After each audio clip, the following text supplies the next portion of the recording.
निको बॉबिनस अपने छोटे से कमरे में बैठा था। चारों ओर अजीब सी चीजें बिखरी हुई थीं। वह बहुत ही चतुर और जिज्ञासु लड़का था। अगर मैं यह करूं तो क्या होगा? उसने खुद से पूछा। वह लकड़ी के टुकड़ों और तारों से कुछ बनाना शुरू कर दिया। पहली कोशिश में उसने एक छोटा पंखा बना लिया जो हवा की हल्की झोंक फेंक सकता था। शाबाश, ये तो काम कर गया, निको बॉबिनस खुशी से चिल्लाया। अगले दिन उसने सोचा, अगर मैं एक मशीन बना लूं जो सब काम खुद करे।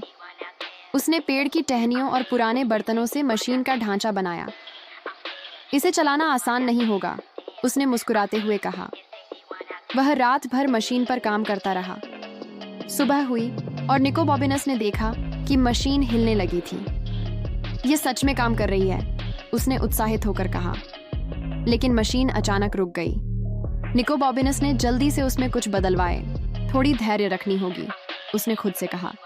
वह बाजार गया और कुछ नई चीजें खरीदी। वापस आते ही उसने मशीन में जोड़े। फिर मशीन ने हल्की आवाज निकाली।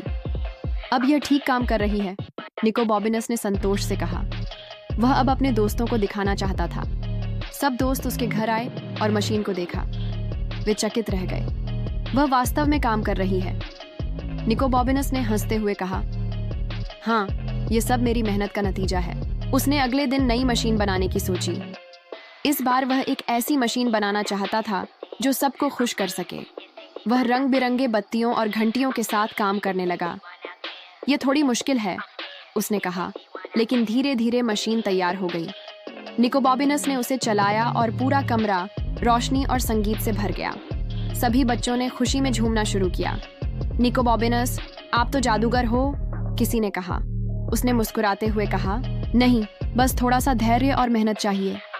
फिर उसने सोचा कि अगर मशीन खुद ही कहानियां सुनाए तो कितनी मजा आएगी। वह मशीन में किताबों और पेंसिल जोड़ने लगा। अचानक मशीन ने पहला शब्द कहा और फिर कहानी शुरू हो गई।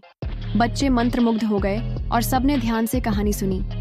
निको बॉबिनस ने देखा कि वह अपने विचारों से सबको खुश कर सकता है। फिर उसने सोचा कि क्यों ना एक दिन पूरी गली के लिए मशीन बनाई जाए। उसने बड़े बर्तन, पुराने खिलौने और टायर इकट्ठा किए।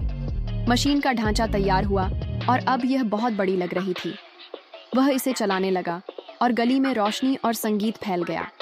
सारे बच्चे और बड़े बाहर आए और खुश होने लगे। निको बॉबिनस ने महसूस किया कि उसका काम सिर्फ मज़ेदार ही नहीं बल्कि लोगों की मदद भी कर रहा है। फिर उसने सोचा कि इस मशीन से खाना और पानी भी बांटा जा सकता है। वह जल्दी से इसे बदलने लगा। मशीन अब खाने और पानी के बर्तन भी दे रही थी।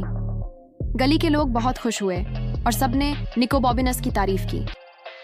आपने गली बदल दी, किसी ने कहा। निको बॉबिनस ने शर्माते हुए कहा, मैंने बस कोशिश की। फिर उसने सोचा कि यह मशीन पढ़ाई में भी मदद कर सकती है। वह किताबों और कागज के ढेर के पास बैठ गया। मशीन अब बच्चों को पढ़ाने लगी। बच्चे अब आसानी से नए शब्द और कहानियां सीखने लगे। निको बॉबिनस ने देखा कि उसकी मेहनत रंग ला रही है। फिर उसने सोचा कि क्यों ना यह मशीन खेतों में भी काम करे। वह पुराने ट्रॉली और लकड़ी से मशीन को बड़ा कर दिया। मशीन अब हल चला सकती थी और बीज बो सकती थी। किसानों ने उसकी मदद से खेतों में काम आसान पा लिया। निको बॉबिनस अब पूरे गांव में प्रसिद्ध हो गया। लोग उसे जादूगर और चतुर लड़के के नाम से बुलाने लगे। वह खुश था, लेकिन हमेशा नई चीजें बनाने की सोचता रहा। फिर उसने सोचा कि यह मशीन बच्चों को खेल और मस्ती भी दे सकती है। वह झूला, गेंद और पहेली मशीन में जोड़ने लगा। बच्चे अब और भी खुश रहने लगे और हर दिन खेलते। निको बॉबिनस ने महसूस किया कि उसके छोटे विचार ने सबकी दुनिया बदल दी। फिर उसने सोचा कि मशीन से लोग दूसरों की मदद भी कर सकते हैं। वह इसे अस्पताल और स्कूल में ले गया। मशीन अब बीमारों के लिए दवाइयाँ और किताबें दे रही थी। लोगों ने उसकी मदद से जीवन आसान पाया। निको बॉबिन्स अब समझ गया कि मेहनत, सोच और जिज्ञासा से सब कुछ संभव है। वह रात को मशीन के पास बैठा और अपनी उपलब्धियों पर मुस्कुराया। उसने देखा कि उसकी मेहनत ने सबको खुश किया। वह सोच रहा था कि अगली बार क्या नया बनाया जाए। वह जानता था कि उसका सफर अभी खत्म नहीं हुआ है।